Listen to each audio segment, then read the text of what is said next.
فهذا الواقع لا يتماشى مع الطموح الذي كان يحفز جيل التحرير والاستقلال إلى تحقيق الوحدة المغاربية، والذي جسده آنذاك مؤتمر طنجة سنة 1958 الذي نحتفل بذكراه 60.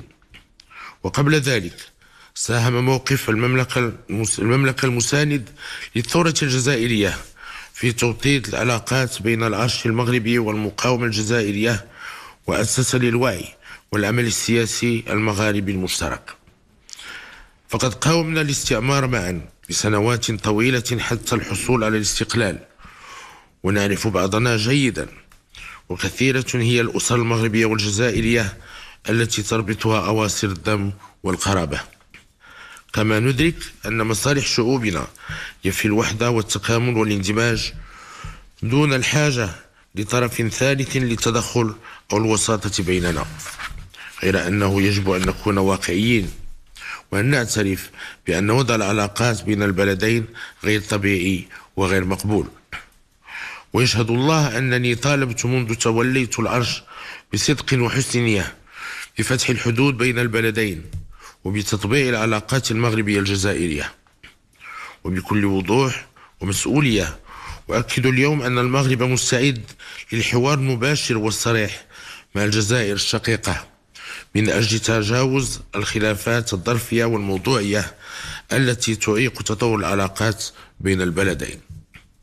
ولهذه الغاية أقترح على أشقائنا في الجزائر إحداث آلية سياسية مشتركة للحوار والتشاور يتم الاتفاق على تحديد مستوى التمثيلية بها وشكلها وطبيعتها.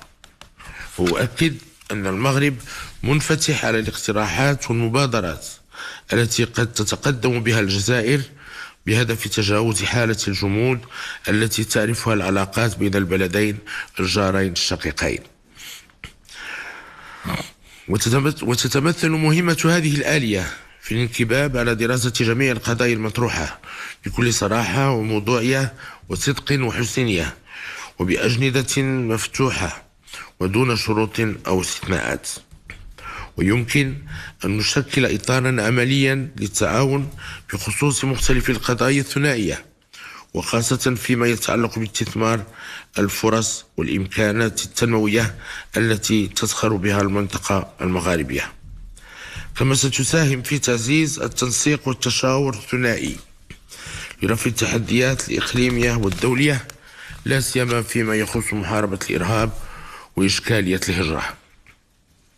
ونود هنا أن نجدد التزامنا بالعمل يدا في يد مع إخواننا في الجزائر في إطار الاحترام الكامل لمؤسساتها الوطنية، واعتبارا لما نكنه للجزائر قيادة وشعبا بالمشاعر المودة والتقدير، فإننا في المغرب لن ندخر أي جهد من أجل إرساء علاقاتنا الثنائية على أسس متينة من الثقة والتضامن وحسن الجوار، عملا بقول جدنا صلى الله عليه وسلم: ما زال جبريل يوصيني بالجار حتى ظننت أنه سيورثه.